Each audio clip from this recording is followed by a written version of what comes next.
What's going on, F1 fans? Racing is back. And of course, we get started on the European trail with none other than the Spanish Grand Prix out in Barcelona. Make sure you keep it locked as we will be previewing that as well as some other news around F1 and some pretty interesting comments that some of the drivers had to say. We will talk some upgrades also as some of the teams are going to be bringing in. And of course, the fan favorite, we will be talking predictions as well. The pit crew gives you all the predictions and so much more. Keep it locked here on Hitting the Apex right now.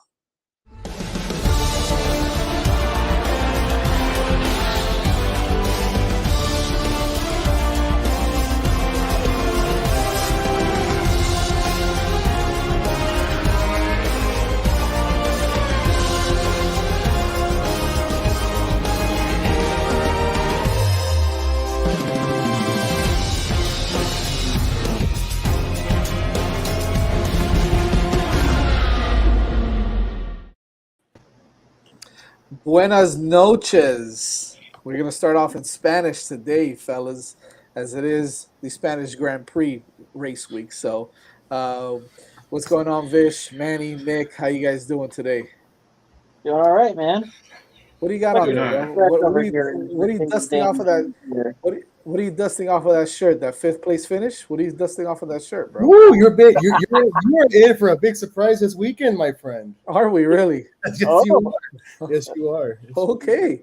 It's like the old Tootsie Roll Pop commercial, you know, where how many licks does it take to start? How many safety cars does it take George Russell to get to the top five? We're gonna play that game. Safety cars, flags, ad boxes. I don't care, man. Yeah. Ordering his teammate not to pass him, you know, everything, whatever it takes. I am representing the George Russell #1 fan club in the world right now, so you can come at me. I don't care. Yeah, well, thankfully, this is not a George Russell show. What's going on, fellas? How you guys doing tonight? We got a big we got a big race coming up, right?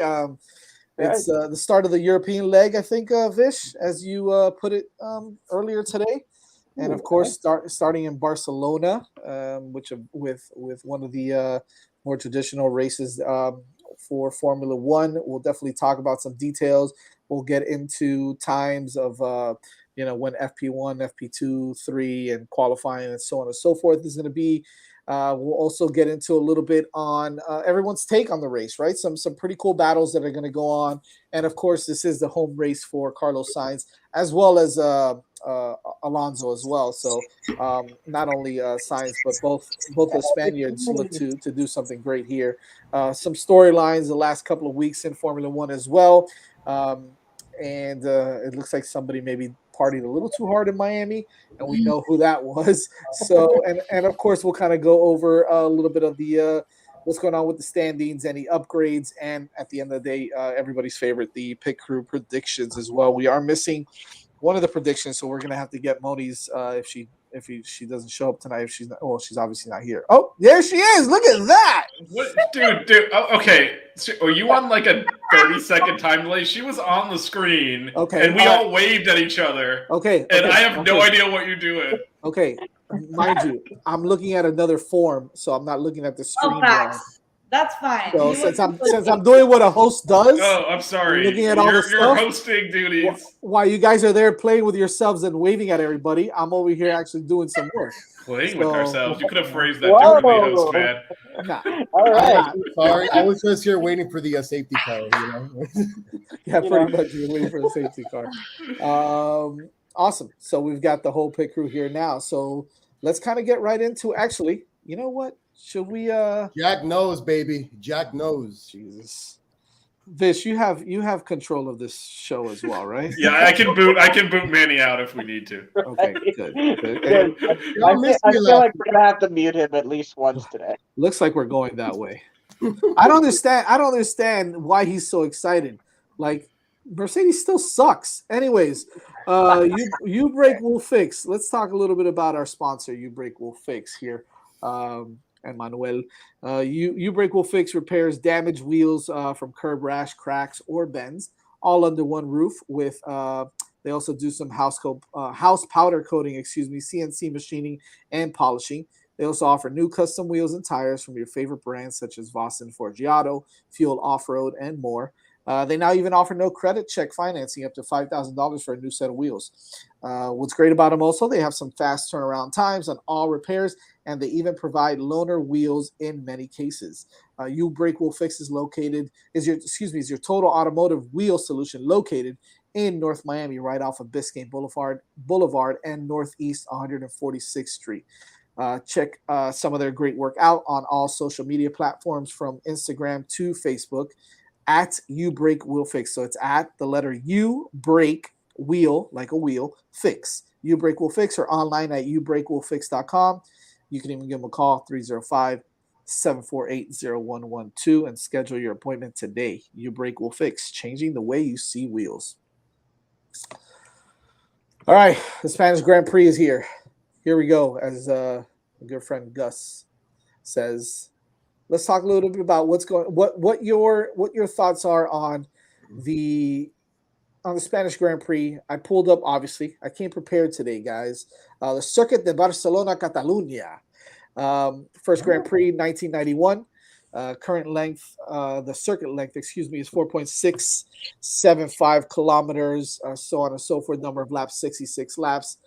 2 DRS zones, and we'll talk a little bit about the compound tires that they will be using for this race as well.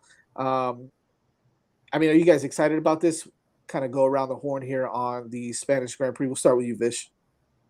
Yeah, so traditionally this track sucks, and that's That okay. Well, for two reasons. One is this is where they test, so they have a ton of data. So every car is optimized, and when you optimize an F1 car, it basically makes passing impossible because the wash coming off the car is maximum, which means you can't follow. And you can look at the track. There's kind of one real straight. There's 2 DRS zones. The first one is kind of just, it's not really an overtaking. It's not long enough to overtake on. It's really just to allow the following car to catch up. So this is going to be a test of these new cars because you're allegedly supposed to be able to follow. And what's traditionally happened in this race, if you look at how the track is laid out, which we have up on the screen, the start-finish straight, which is going across the bottom and has a speed trap in it, that is allegedly the overtaking spot. It's a long straight. The problem is if you back up a little bit and you look at Sector 3, you see all the twisting and the slow corners. In the old F1 cars, you could not follow. This is like the track that was most notorious for. You cannot follow the car in front of you through that bit. So by the time you get to the start-finish straight, the car behind is too far behind to actually pass it. So if these new cars are actually working as they're supposed to and you can follow more closely, we might actually see some overtaking here. The only time we really saw overtaking here in the past was tires, when you're on completely different tires, and then the tread car had more grip, which I think we saw. Pretty sure this is the race last year where Hamilton was in second. They pitted him for fresh tires, and he fell back like a full pit stop and made up the ground and passed Verstappen. I'm pretty sure that was this race. And that's when you have that tire difference is kind of where you saw things in the past. But overall, this track traditionally has been it's been probably one of the most important, because since they test here, they'll be able to gauge, how well they've developed the car since that first test in Barcelona and see how much faster they are, compare it. And they'll be able to trust the data they get because they have a lot of data from the track. So It's been like one of the most important ones, but also one of the most boring ones where there's not a lot of stuff going on. Well, is the track evolution important in this race on this circuit? Not really. Not really. Okay. The track is bedded in. You have a very constant temperature there. You're not going to see those big temperature changes. So it should be. It's used year round. It's not a street circuit or something where they're going to lay a lot of extra rubber down. It's already kind of rubbered in.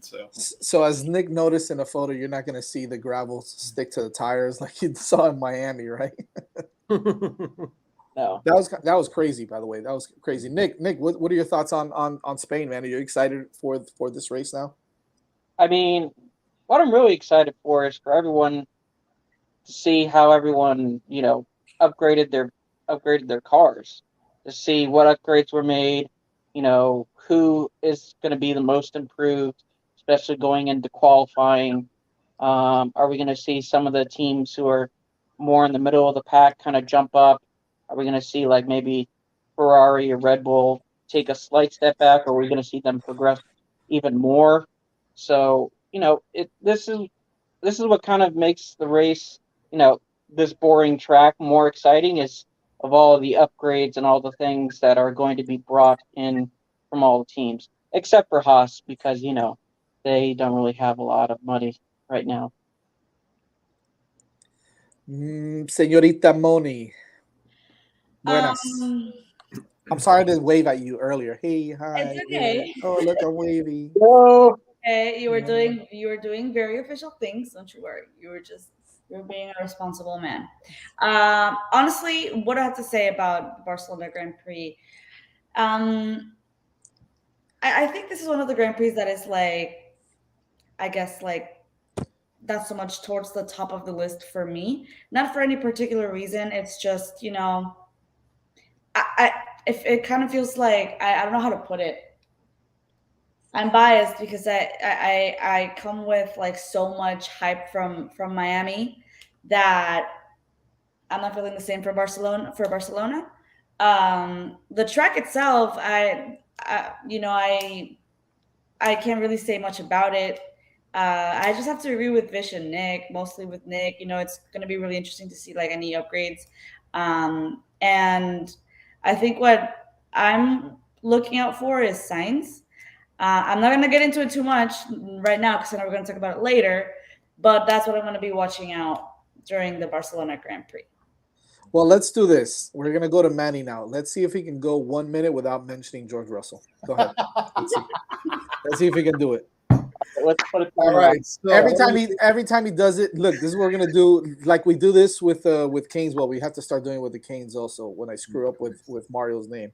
But for every time that he mentions George Russell, the George Russell fanboy club here, we all have to drink from starting next week. Next week, we all have to have a beer, a glass of wine, or something with us. By the way, we're gonna end up trash, but whatever. That's the point. Go ahead, continue, Manny. No, listen, guys. Like you guys sound such Debbie Downers. Listen, we have racing again. Like I'm with you. I'm actually excited. Yeah, I mean, I'm excited, man. I'm excited. Am I excited about the track? No, I think Vish broke it down very clear, and it's the one track that they go and they practice at the beginning of the season. So basically, they now know after 5 rounds where the vehicle is at, what upgrades they want to do, and how they're going to perform it. But however, though, like let's be honest here, like this is.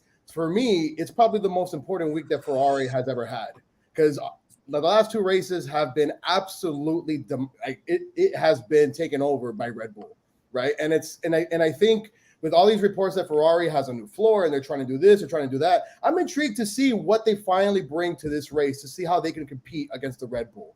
Now, you want me to mention George Russell? No, I'm not going to mention George Russell right now. Even though my man Jack here, he did mention that that Mercedes has won 7 of the last 8 races. Yeah, but unfortunately, it was with a different car. But how about the storylines, right? Ferrari, Red Bull. Can Charles Leclerc finally, catch up to Max Verstappen? Because when Max is gone, he literally goes ahead of these guys. Nobody can catch him, obviously, right? How about the other guy that's from that country, Alonso? His other guy. His running mate, Ocon, has been out racing him throughout the whole season, right? So I'm sure the pressure is on him. So there's so many intriguing storylines here. But yeah, I think I'm with Vish here. When you look at the DRSs again, though, on this track, it doesn't seem you can't really do much of an overtake. And then not to even mention, like on the last DRS zone, that's probably the most funnest part as a fan. Because it's going right down the curve, straight onto the finish line. Maybe that's something to look at to see how close you are.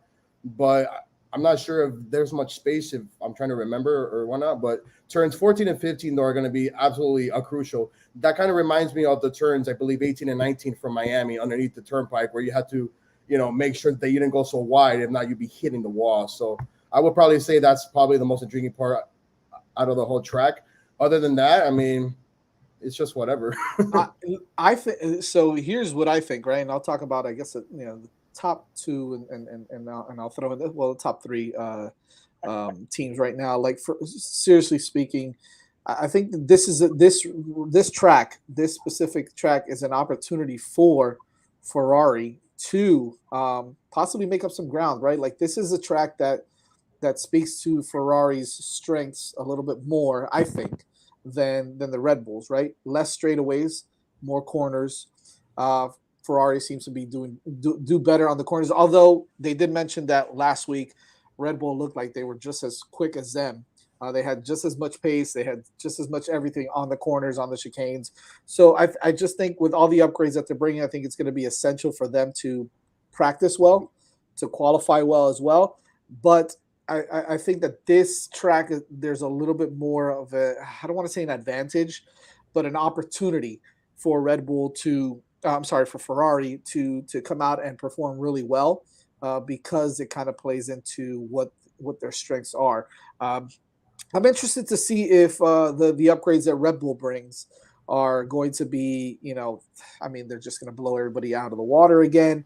They did mention that they're going to be, I believe it was 3 to 5 kilograms lighter. I know Ferrari said that they're going to be a couple kilograms lighter as well. So I think it's going to be interesting to see, those upgrades like you guys mentioned, and we'll kind of get into them a little bit more later. But I think from a Mercedes perspective, and I got to throw them in here, their biggest issue has been porpoising a lot, right? Not their biggest issue, but it's been one of their biggest issues, porpoising. This is the track, right? This is the track.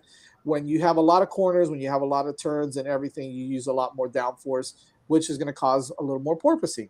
So how has the new floor that they've upgraded to, is it going to be beneficial to them? Is it going to help them, or are they going to kind of revert back to what we saw at the beginning of the season? And to be quite honest with you, actually, now that I think about it, I did read somewhere that they've actually gotten slower every race, right, by a tenth of a second here or there, but they actually haven't gotten that much quicker. So I don't know. Maybe Vish, you can kind of speak on that a little bit better than I can, but I think that this is a great opportunity for Ferrari to compete really well and to be able to kind of make up some ground now that Red Bull's catching up. Yeah, as far as Mercedes is concerned, they have kind of dropped. They were closer to the top two cars at the beginning than they are now. Like they were pretty, like they've kind of, dropped. They've had to battle McLaren at a few races and Alpha. Like in the first race, they were clearly it was like, obviously there was reliabilities for Red Bull, so that affected the finishing order, but it was pretty clearly Red Bull and Ferrari up top by themselves, Mercedes in third by themselves with no one near them, and then a gap back to the fourth team, which at that point I believe was Haas that week. It's much closer now, but one of the interesting things is that, and this is kind of indicating that they've dropped back gap to leaders. That's what they're calling slower. So they've dropped back from that and dropped back into the midfield. But one of the interesting things is they actually did test in Spain with a different car design in that first practice. True. And they topped the time charts, and they showed up to the next practice with this radical, like, no side pod thing they're trying to work with. And that's where the porpoising got really bad. So it'll be interesting to see, they've gone with this design. They've now had 5 races. How does it compare to what they ran in practice with a completely different car design? Because at some point they're going to have to make that decision. Do they chuck it? Do they kind of go back to more traditional? Because that's one of the reasons, allegedly. I'm not an engineer, so this is just stuff I'm reading. But one of the reasons they're allegedly porpoising is those side pods provide rigidity for the floor too, and so by shrinking them and not having them there, there's just more flex. It's not as stable, right. And so we'll see how they compare to their practice times, because they're getting slower relative to the cars up front, which is not surprising because Red Bull especially, but Ferrari also have been developing their car. Right. And they're doing a better job of it than Mercedes. So they're dropping back from the front a little bit. So we'll see if they can, make some of that up here. I feel like in Miami, they were a little bit better, than they had been, but they still I don't think they're doing as good of a job keeping up with the front, which is why you're seeing that drop back. Because even when they make gains, then they still weren't getting. Yeah, they're still not making gains on the top, and like Jack is putting. I mean, he's kind of joking, but he's right. Right? If they get that gap, that means they will no longer be battling Bottas, right? I mean, because that's what they were doing in the last race. Right. So they're not really near the Ferraris and Red Bulls right now. I found it interesting what Toto said earlier this week. Also, that he compares it to like the first quarter of an NFL game. So that was interesting. Talking too much, dude. Who, Toto? It is what it is, man. All right, let's kind of get into it right now. Let's go over the schedule here. May 20th, which is Friday. You start FP1 at 8 in the morning. Excuse me, and then you've got FP2 at 11 a.m. So that's the first day. Second day, you've got FP3 and qualifying. FP3 is at 7 a.m. So we'll see who's going to wake up at 7 a.m. From our crew to watch that. Probably not going to be me. And qualifying is at 10 a.m. So that's a little bit better for me, 10 a.m. qualifying. But and then, of course, the race on the 22nd, which is Sunday morning at 9 a.m. So that's your schedule for it. Make sure you can always check it out on Formula1.com and type in the Spanish Grand Prix and go ahead and check out that schedule. So, and before we move on to the next thing, I think this kind of plays into how. By the way, this is a beautiful picture. Mario Isola, who Vish interviewed at the Miami GP, and I'm talking about the Pirelli motorsport director, as they decided to go with the C1 to C3 compound tires. C1 being obviously the hardest, C3 being the softest. Anything that you guys kind of read into that decision to go with those three tires? Is it based off of just this track as a whole? How do you guys feel about that? Well, I'll go. I think they're not predicting a lot of top speeds, considering there's only the 2 DRS zones, and then there's just the only real big straight is like right at the beginning or after the last turn. So I don't see a lot of speed going on for this race, so that's why C3 is the softest tire. But I think probably most drivers will be on the C2s for most of the race. Is there any advantage to any team based off of these tires, Vish? I don't think so. This is, again, they have so much data on the circuit. This is Pirelli test their tires here too. So it's just like, I think they knew what they were picking because they knew the circuit. It's almost the opposite of Miami. You mentioned when I interviewed Mario Sola, they had to get gravel samples and stuff from the people in Miami to test it on the tire to figure out how it would behave. Here they've run, hundreds of laps. So I think all the teams will be comfortable with their tire choices. I don't think anyone's going to get caught off guard. So I think it'll be they're going to pretty quickly coalesce around this is the right strategy, and everyone's pretty much going to follow it. Gotcha. Weather forecast, typically weather's kind of crappy sometimes with a little bit of rain. Looks like it's going to be a beautiful weekend for racing. 5% chance of rain at the most, which is kind of nice, Friday through Sunday. So expect a really nice forecast. It's not going to be overly too hot, too hot yet. So I think it's going to be nice weather for some racing. So I don't think we're going to see the wets or the intermediates on this track this weekend, which would be nice. So there'll be some nice racing going on. And hopefully, like you said, Vish, hopefully the cars will be able to, if they can follow, if they can follow closer. The straight is long enough by itself to overtake on. It's really just that last sector 3, if the trailing car can keep up with the car in front of it, because in the past they couldn't. Right. If they can, there will be overtaking on the straight. And by the way, Fern, we can brunch on Sunday, boss. I got you. Boss. I mean, after we go live, of course, we are doing a post-race show. Yeah. So there you go. So first we do the post-race show, and then you can go have brunch with. Do whatever you do, Jazz. Thanks, Fish. Thanks. Hey, someone's got to host this, right? Yeah. Well, we're waving at Moni, who's going to be doing the talking, right? You're right. True that. I hear you there. Drivers to watch, baby. Everyone's take on this. I think this is going to be interesting because I have a feeling that most of us are going to say a lot of the same people. But I want to start off with Moni. Who are your drivers to watch? I'm definitely going to be watching Sainz. I've been getting. There's someone here in this group that has been coming for my neck whenever I do a little surprise or prediction situation when it comes to Sainz. So you know what?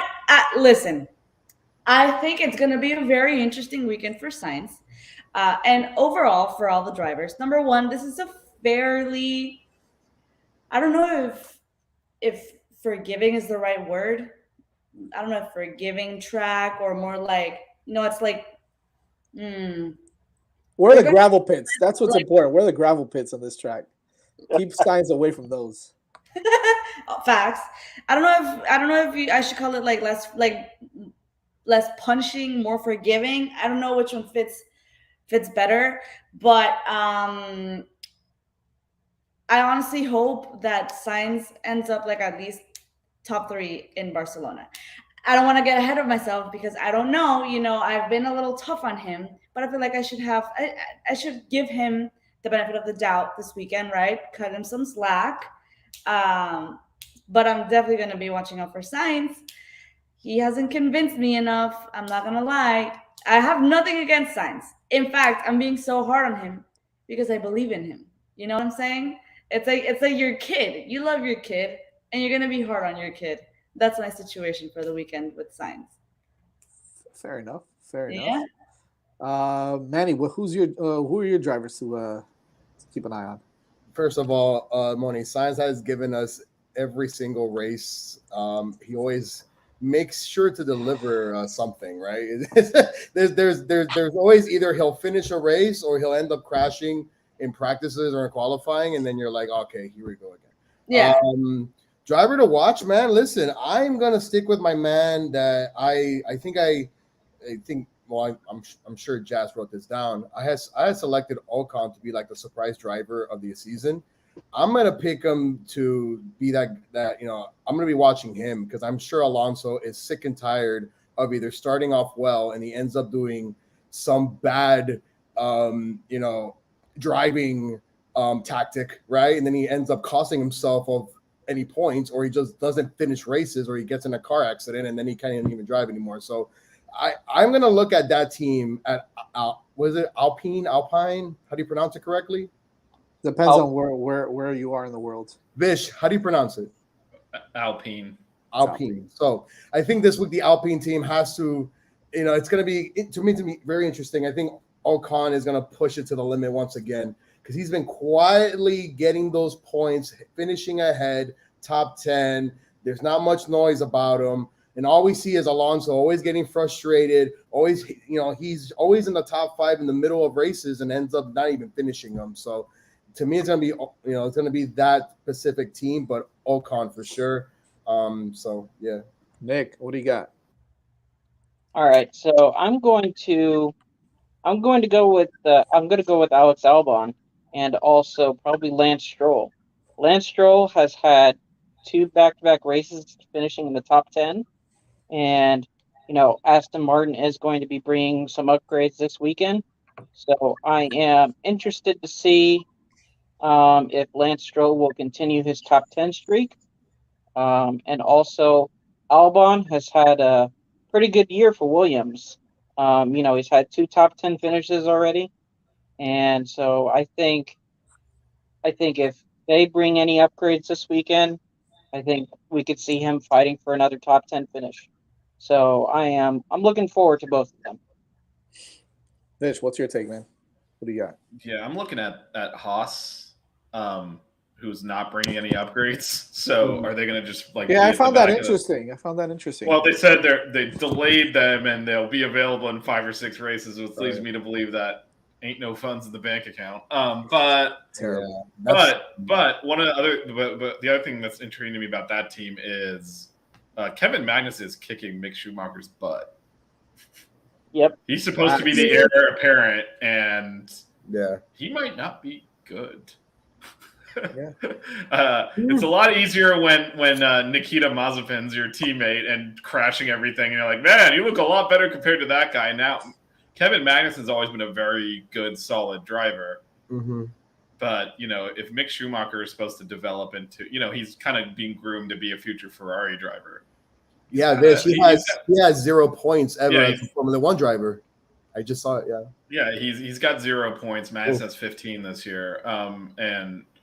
And yeah, like Fernie says, Magnussen's a good driver, but if Mick Schumacher is supposed to, ascend to eventually drive for Ferrari and all this, and not just get by in his dad's name. He's got to start taking some points off of finishing ahead of Magnussen occasionally, and really because on pace it's not even close. Like you see Magnussen out there tussling in the top 10, and you kind of see. And both machines are the same. It's not like they're using different machines, So, I'm wondering if the lack of upgrades just means they both move to the back. But I think Mick's got to beat him a couple of times, like start kind of going back at him. Because keeping in mind that Kevin Magnussen got in this car like a week before the season started. Right. Yep. And he's whipping him. He didn't do all that testing that Mick did. So not a good look. Not a good look for our boy there, for the prince. For the prince. Listen, I hope he picks it up and he figures it out. Me too, man. That's a good one. That's a good one, Fish. I am still here waiting on some Haas merch. They started off so hot. And they kind of haven't been too good the last couple of races. So yeah, Jack, on the web store. Yeah. Aww. I am there every day trying to see if I can click on the store and that the message it won't say crash site, but no. It's the Russians. They screwed it up somehow. They hacked it. Oh. Anyways, which is interesting as far as American teams and all the information with Andretti coming out recently. But I won't get in on that today. We'll talk about that at another time. That's probably a topic for that's next week or something. But it's a very interesting topic that I think we'll definitely address that at some point for sure. The guys that I want to see, obviously, I want to see Sainz kind of continue his impressive driving off of a couple weeks ago in Miami. But to be perfectly honest with you, Jack brings up a great point. I just when it came to tire degradation, that's always been kind of their issue, right? That's how Verstappen was able to really overtake so quickly. Although he was going to, I think, eventually, anyways.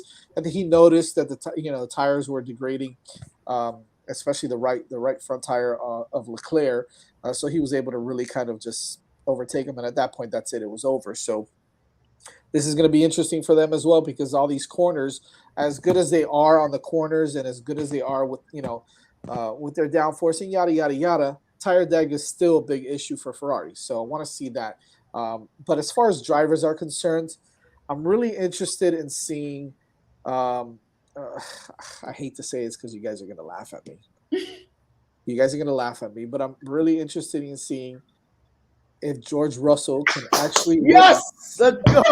Can actually race without anything happening in front of him that allows him to get closer up, or if he's gonna luck, or if he's going to luck is the word that I was looking for, and it couldn't come out. Or is he going to continue to qualify? Oh man, he is not impressed. Or honestly, is he going to continue to qualify? Between 10 and 15, and and what's going to happen with Lewis Hamilton? Put it this way: Mercedes drivers for me, I think are going to be. We all want to see Ferrari. We all want to see Carlos Sainz. That's a gimme. And obviously, I want to see Leclerc kind of step it up and really challenge Max. However, for me, it's the Mercedes this week. Can they figure out what the hell they're doing, first of all, if they're going to allow Lewis Hamilton, who's been faster than George Russell, to do his thing? Is Russell going to continue to get, lucky, or is he going to have some pace and be able to compete? I don't know what's going to happen, because God knows that every time we think that, Mercedes is completely out of it, Latifi or Lando Norris or somebody screws it up, or Pierre Gasly screws it up, and here comes the Mercedes that ends up in the top 5. So that's really I will say Russell has beat Hamilton on pace a couple of times in qualifying. Miami was probably an extreme. I know that I did not agree to do that. First of all. My actual job involves talking to clients. I don't think I can explain George Russell's face on anywhere. Gosh, but anyway, awesome.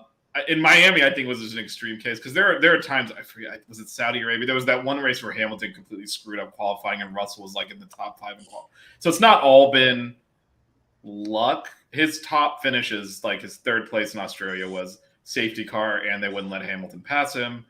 And then Miami, I mean, he was a full pit stop behind Hamilton when that Right. safety car came out. Like that was not he screwed up qualifying, didn't get out of Q2, then fell back at the beginning. That was much more luck. But sometimes he has beaten Hamilton on pace too, so it hasn't been all luck. My whole point was always exaggerating the quality based on the finishes because like we've had 5 races and half of them he's gotten just like a lucky break in that is having finished 5 to 6, 7, 8 spots ahead of where he was going to. So I'm gonna be honest with you. I really hope he does it because if I have to I mean, with any of this Manny crap, I mean, But guys, after a while, we gotta just realize that this luck thing, yes, it's. why did I even say it? No. I'm just trying to think of it as in. Let's kind of think of it as, because we're all sports fans here. Yes, can a team get lucky on a call? Yes. Can a team get lucky if the ball bounces off the helmet and they catch it for a touchdown or a pick? Yes. But at some point when it continuously happens time in and time again, you got to start realizing that maybe it's just the way that it goes and that's it. Now, having said this, I think this is a race where the Mercedes team is actually meeting, and they've been meeting. They've let Lewis do his thing and George go on vacation and see your family get married and stuff. When you come back starting tomorrow, I really, truly feel that this is the race that they talk to Lewis Hamilton and say, hey, my man, no breaks off this weekend. Go and get it. Go for it. There's nothing that we're gonna be preventing you from actually doing what you want to do, which is be up there up top. That's it. I mean, I think I think Hamilton did that in Miami. He opened up a whole pit stop gap on his teammate, and then the safety car came out, and it was free pit stop for Russell. Plus, he's now on new tires. That's how he ended up. People seem to forget though that George said, "Hey, let's go ahead and gamble, and if it works out for me, it works out for me. If it doesn't work out, it doesn't work out." But then, that of course, is like Lando saying you had $1 million and you blew it all. So you're like, all right, let's go to the roulette wheel and put it on this, and it lands on it. You're like, oh, that was great strategy. Yeah, which his strategy was absolutely terrible. He just got lucky again. Yeah, I mean, it wasn't a terrible strategy from the standpoint of he was hoping for a safety car. He had no other recourse. Hey, there he is. How you doing, Alex? It's late nights with Alex. Hey, Alex. We should call him Alex B. Hey, Alex B. Sounds like a R&B name. Hey, Alex B. He's definitely never going to join a Twitter space with us again. Yeah, right. That guy's going to join all the time. Teams to watch. I know I mentioned mine. I'll go first. Mercedes is my team to watch. I threw Haas out there already. So Haas, yeah. What do you guys got? Manny, Moni, Nick, in that order. Manny, Moni, Nick. I'll go with that. Mercedes, Alfa Romeo for Manny and Nick. What do you got? Aston Martin. Yeah, I know you're big on. I will say Austin was so bad at the beginning. We kind of stopped paying attention. They've come back. They're pretty good. Yeah, they're not doing bad. That's why I'm interested to see. They'll upgrade more and to be more part of the middle of the pack rather than the lower end. Look, at the end of the day, by the way, yes, Stroll has been racing. He's doing well, right? He's driving really nicely.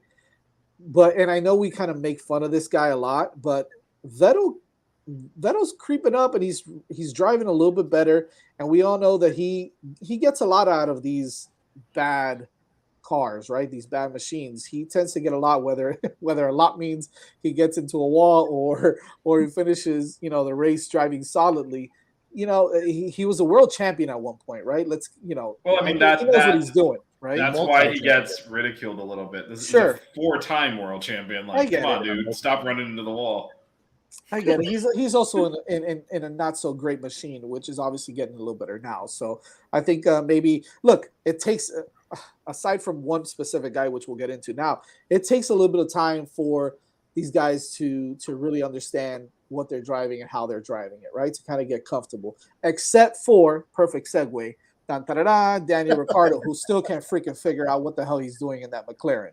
And obviously him and Lando partied a little too hard a couple weeks ago in Miami. We saw Lando. It looks like he was popping mollies with Kygo at the beginning on Wednesday night, and it just kept going as they started wearing, and then they started wearing cutoff shirts with James Corden, which I don't know what the hell was that.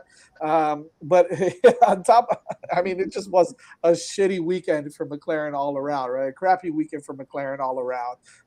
As we see the flag back there. Hey, listen, I still love McLaren, all right? I still love them. But yeah, what do you guys think of that? Like, what happened with those guys? So we saw what Lando would look like, and we're like, he's probably Miamiing too hard, and we now have confirmation. They destroyed a hotel room. after they got thrown out of the pool for doing quote inappropriate things in there. So I don't. Yeah. If you read the details, but if you think about it, if there was anybody that was going to do that, who would you say? It was the McLaren David guys, Beckham. Right? But keep in mind, if you read the details, this was before the race. Yeah. So probably when you're like, how did Lando not see Gasly there and hit him? He was probably a little hungover. You ever driven hungover? Because I love what Jack said. Did you see what Jack said about Vettel? I don't know if you guys posted that. That was awesome. Jack Daniels should have offered him a drink. Alex, there he goes. Late nights with Alex. Why does Moni look like she's getting ready for hitting the Apex after party? Excuse me, because I am throwing a hitting the Apex after party, but not everyone gets an invite, Alex. I don't know what to tell you. Oh yeah. Oh, there it is. And if you think being in the pit crew would get you an invite, you would be mistaken. Clearly you are. Yep. This little team building for the boys. Boo razzle. What's going on? Yeah. So I mean, look, the bottom line is they just, Norris had a nice finish a couple weeks ago before in Australia, right? Not so much in Miami. What the hell? Not in Australia. I'm sorry, in Imola, right? Right? In Imola. Not so much with the McLarens in Miami, although I know Norris kind of he was doing okay. He was in the top 10 and then crashed out, obviously. But what's going on with McLaren, man? Nick. Well, first of all, just throw it to Nick, but he crashed out in the back of the field. He pitted and then came out. That's right. You're right. He was not going to get points. But go ahead, Nick. You want to explain this because I don't want to have to. You want to explain the bucket hat situation here? Sometimes you can't explain the unexplainable. This is very explainable, all right. Those are two shirtless drunk people. That's what we're looking at now. And one's acceptable because he's a DJ. The other one, not so much. You know? I mean, and one has his eyes closed, and the other one's like, "Yes, I can do this too." Oh man! All right, enough of McLaren. Poor guys. Hopefully they pick it up and they get. Okay, papayas. I mean, this becomes an issue when you stink on the track, right? Because everyone's out there partying. Of course. Next up is some interesting information, which I think is going to play into a lot of different factors when it comes to a budget cap. I think for a lot of the teams is the fact that. The Russian GP, for obvious reasons, was taken off of the, off of the race docket. I guess you can say it was removed, and then they spoke about possibly replacing it with another race. So the Formula One decided not to replace the Russian GP, so it's only going to be 22 races instead of 23. How do you guys feel about that? Do you think they should have replaced it? Is this going to make a big deal when it comes to? Is it going to create something when it comes to budget and upgrades for a lot of these cars, especially the ones at the top? We can start off with. We'll start off with you, Moni. I honestly don't see much of a problem with having one less race this season. However, when I do think about next season. You guys can correct me if I'm wrong. If you count Vegas in, then that means there's 23 races, right, back in the game for 2023? Right. Yes. Right. So Formula One said that it was like a permanent decision. Russia is not coming back, correct? That's what they said. I'm not sure. I'm not sure. Yeah. Like, is it like the I think final? it's confirmed that they said that Russia's out forever, but as far as this year, it's not happening. So I would say it's probably on the, out indefinitely label.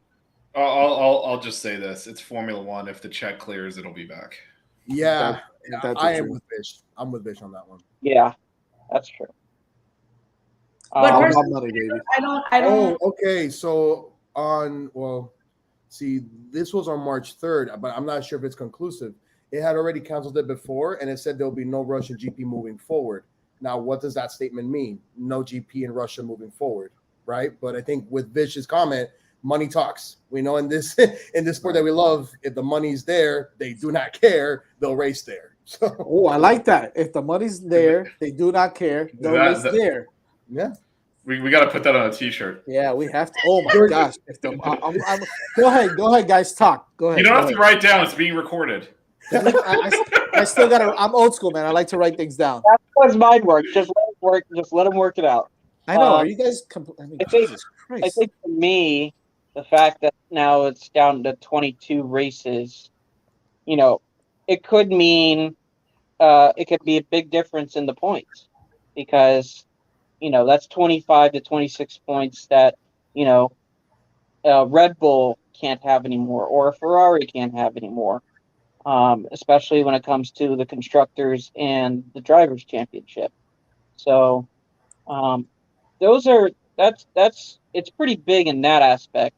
I mean, other than that, I don't really see a trickle-down effect when it comes to, just eliminating the one race, which I feel like everyone knew that there probably wasn't going to be a replacement anyway. But the fact that they have actually come out and said it, now everyone's prepared for it. At least I hope so. Not only that, I think they're moving towards possibly getting something in South Africa going again also. So for 2024, so you can add another race there. I think that Russia's completely out of that one. Manny, how do you feel about that? I mean, I don't like. Again, I think Vish said it, and I just said it. If the money is there, I can't really, I can't seem to think that they'll say no to Russia forever. Obviously, right now during these times still going on, it's a very delicate situation overall. Like so for obvious reasons, they're not doing it. But if the money's there, like, come on, like Vegas paid, what was it, $50 million, right? What was it? I think they paid overall, like, eventually some other part of the world is going to pay that amount, probably even more, and grab a race. And I'm sure Russia, after this all dies down, because that's what ends up happening with all these events. So, right, guys, like events happen. There's a tenured period of, of it happening, reflection, and then what? People just seem, not that they forget about it, but lives move on, right? The world moves on.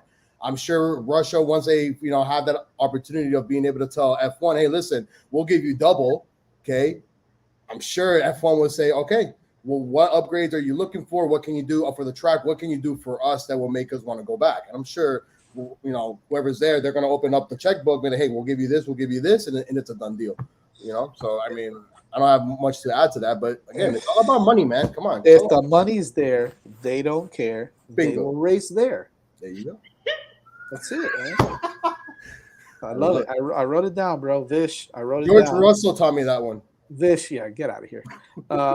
Vish, I don't think if you want. There and you don't want another one. I will. You don't want another one in Russia, right, Vish? No, they definitely shouldn't be racing it, but they shouldn't be racing in Saudi Arabia either, or all these other agree. places that are walking human rights violations, and they do.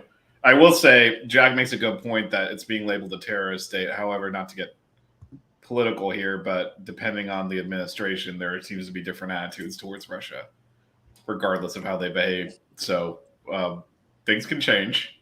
I don't think it'll be on the calendar anytime soon, but I wouldn't be surprised if 4 or 5 years from now we're racing in Russia again. I wouldn't be surprised either. They could always put a race in Moldova. Ooh. They could. Ooh. They could put a race in Colombia. Listen, if they want to be racing around like a little Cartagena, little baby street where the car doesn't fit, that's fine with me. That's fine. In a baby street. In a baby street. If they didn't do it when Montoya was there, then I'm going to do it now. I know. Honestly, we missed our chance. It's over. Next. What about Peru? What are they doing in Peru? No, it is not happening in Peru. Bro, The Peruvian Grand Prix. People don't even have like freaking vehicles that have to work. You think Formula One is going to be like, okay, show us the money about your streets and your cars? No, it's not going to happen. No way. However, though, I still think though a race in Argentina can be profitable. Not to mention, there's a lot of people that I know from that country that love F1. You need a local hook though. You need a driver. Yeah. You know what? That might actually do it. Because there's a Dutch Grand Prix now all of a sudden because of Verstappen. And the Brazil one was Senna, right? Alex, I was like, Senna. Well, Brazil's been there. Brazil has a history, and then they have a history of Senna drivers. But like there used to be, I don't know if you guys remember, there used to be two races in Spain when Fernando Alonso was the most popular driver. They used to also race in Valencia.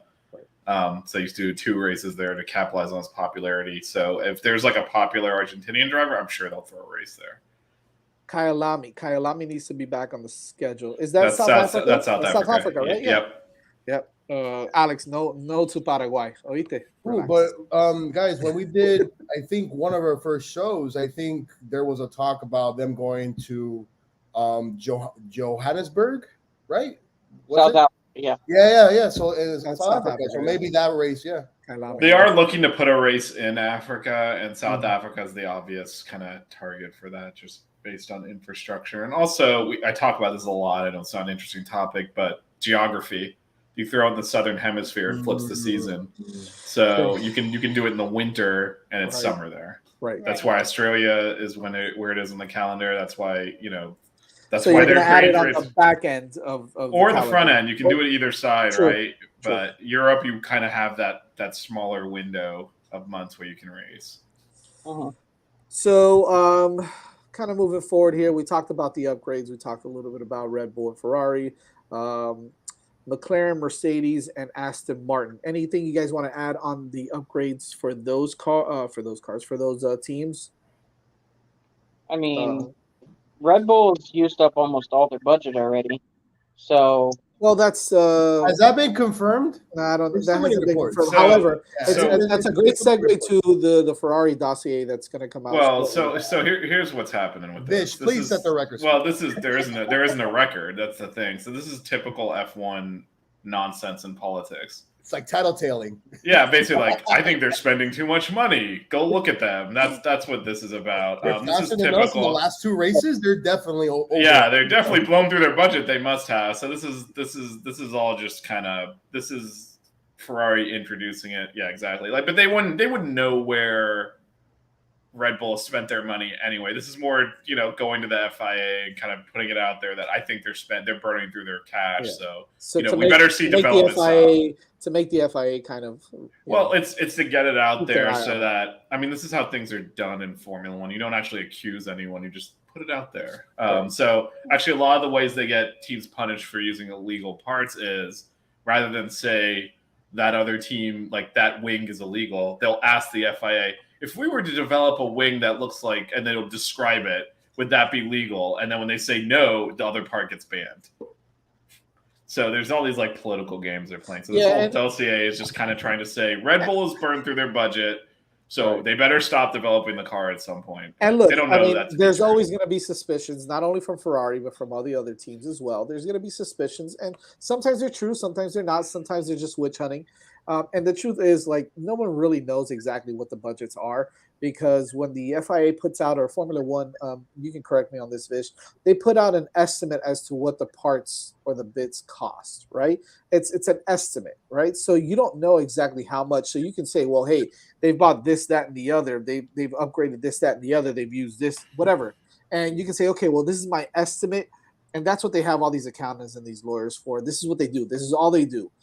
And then that's where the dossier comes in. Oh, hey, look, they've used this amount.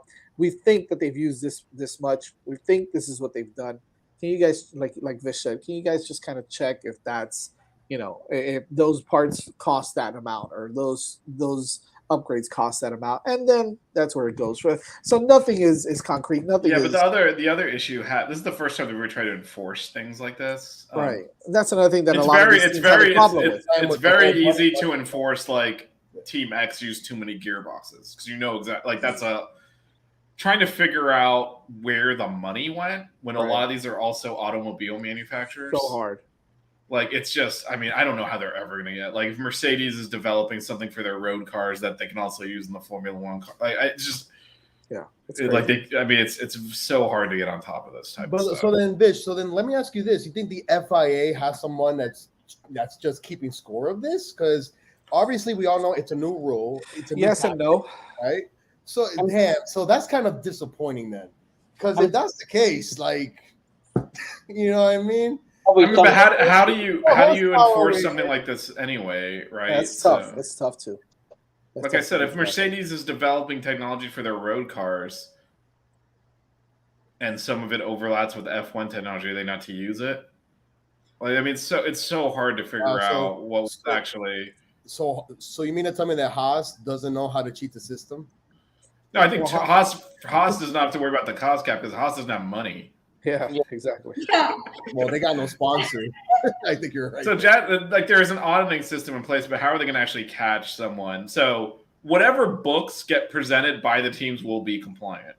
So the question is, how do they then refute that and catch the cheater? Like, Red Bull's not going to submit a book showing that they went over the cost cap. Of course not. Of course. So, I mean, the auditors are sanity checking it essentially.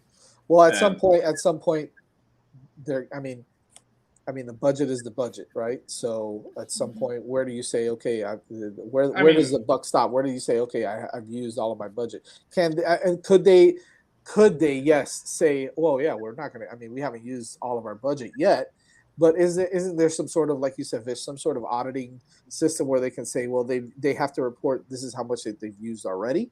And could they actually be able to push that budget all the way through to all 22 races?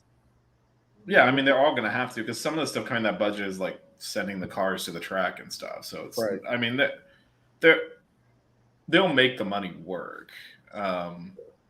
So they'll cook the books. We talked about this on the Six Rings Kane show. They'll make it show up the way they need it to show up, and then we'll see if that passes muster. And if it doesn't, what is the FIA prepared to do about it? Because these teams own the series as well. They all own shares in it. Are they really going to, how are they going to clamp down? Are they going to say you can't use that part? Because like, what is the penalty? Like, how do they enforce it? How do they prove it? Are they just going to get appealed if they try to enforce it? Like, this whole thing, I think it's having the correct effect in that no one's egregiously, like, violating it. Like, you guys don't remember the old F1 days where you'd, like, have two cars for each driver at the circuit, and you just use one for qualifying, and it would blow up after like 4 laps. But you would just use it in qualifying, then you'd swap out for a whole other car for the race. It's just like those days are long gone. So I think it's having generally the desired effect, which is it's not just a money pit, but are they going to really catch a team for going like $1 million over because they probably not, like, if we're being honest about it. Also, you got this whole thing with, like, Red Bull has a junior team. Mm-hmm. Like, can they use AlphaTauri to help develop parts? Technically, they don't talk. Right. Yeah. But they do. I mean, it's just there's just all sorts of gray areas.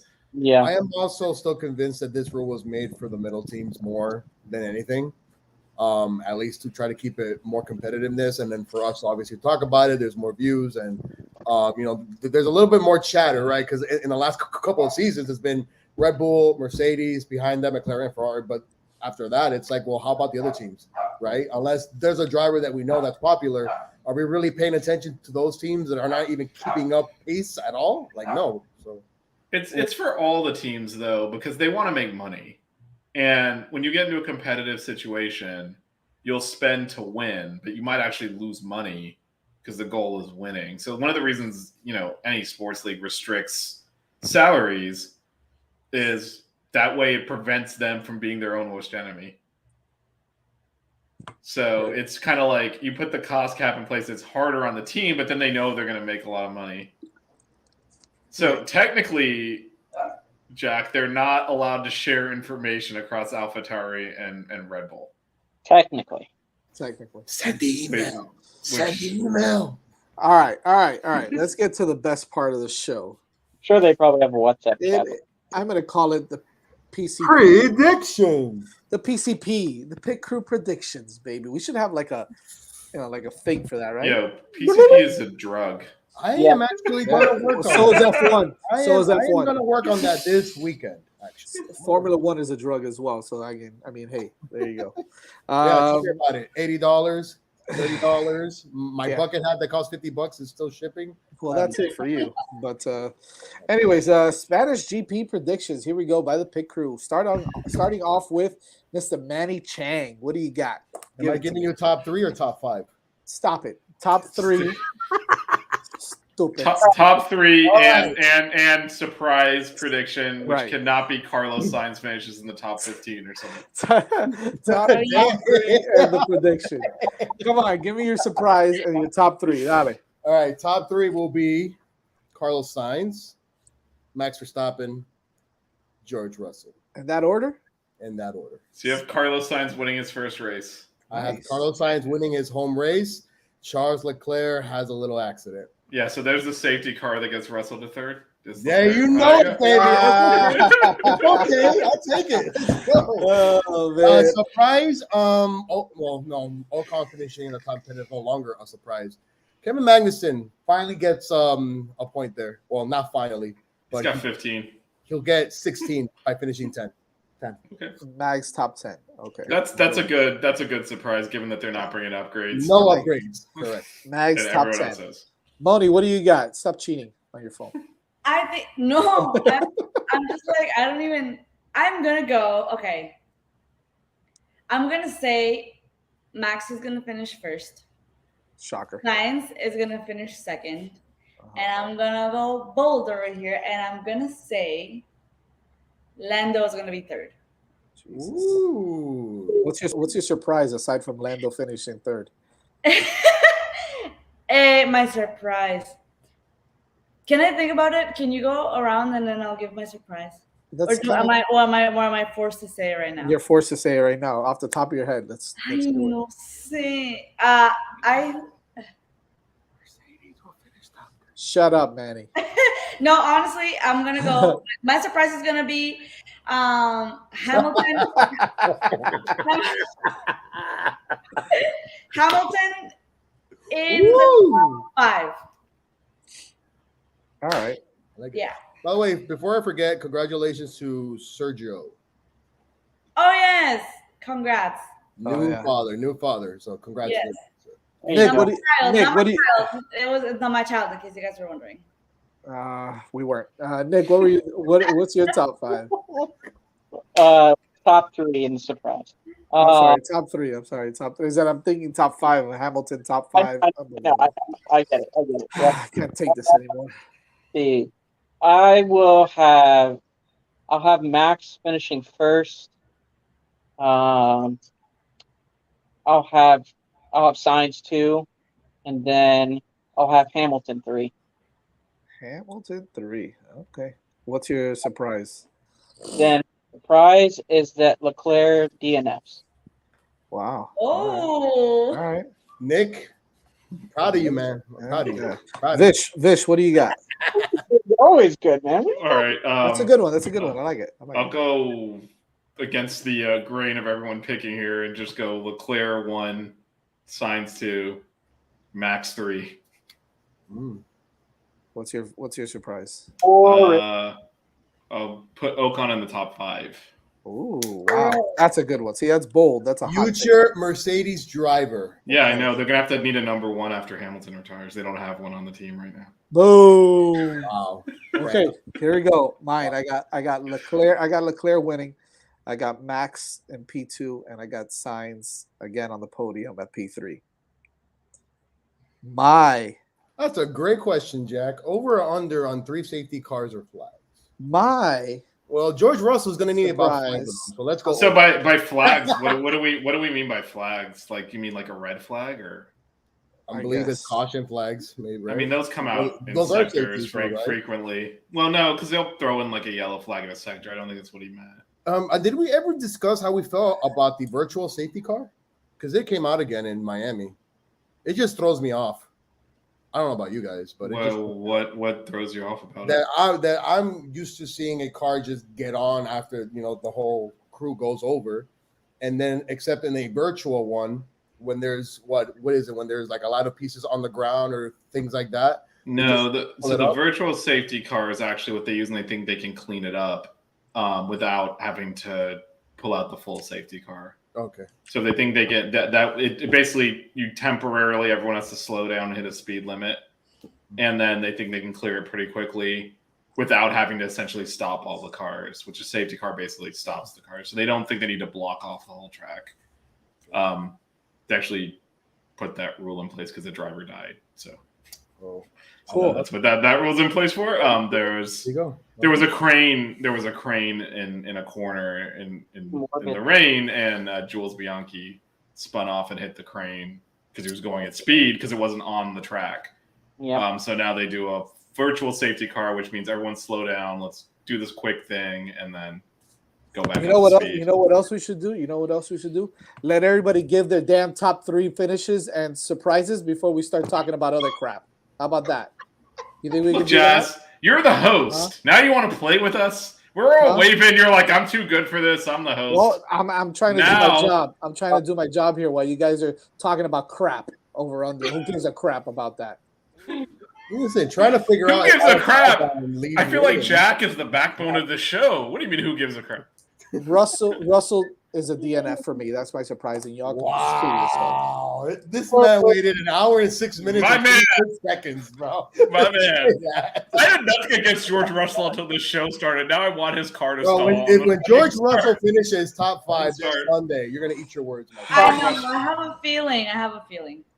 I had nothing against him until the show started. Now I'm like, please, what's your just feeling? Stall on the start-finish tree. You feel the DNF coming on too, Moni? No. No. Que se van a tragar sus palabras. Whoa.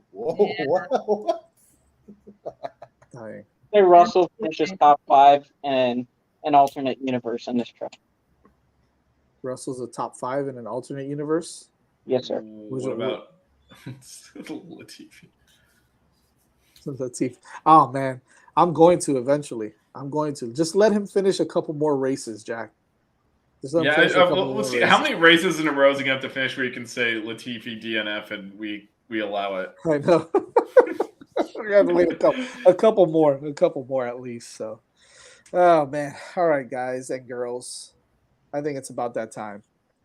Make sure you follow us on Twitter at F1_5 Reasons, or you can just search Hitting the Apex. Also, follow us on YouTube. The YouTube channel is the 5 Reasons Sports YouTube channel. Catch us every Wednesday night at 9:30 p.m. right here on that YouTube channel. Smash the like button. Make sure you share on Twitter. All of this stuff. We'll all be tuned in for the races this weekend. I think it's going to be really exciting, and make sure you check us out on the post race as well, as we will have a post race show probably about 15-20 minutes after the race ends, but make sure you keep it locked for that as well. Alex, always a pleasure. Forza Ferrari suckers, that's what I'm talking about, baby. And Fernie, brunch on Sunday, maybe, possibly. We'll see. We'll keep in touch. See everybody, Moni, Manny, Vish, Nick, always a pleasure. You guys do an awesome job, and we'll see you guys Sunday after the race. Adios. George Russell is going to finish top 5. No chance.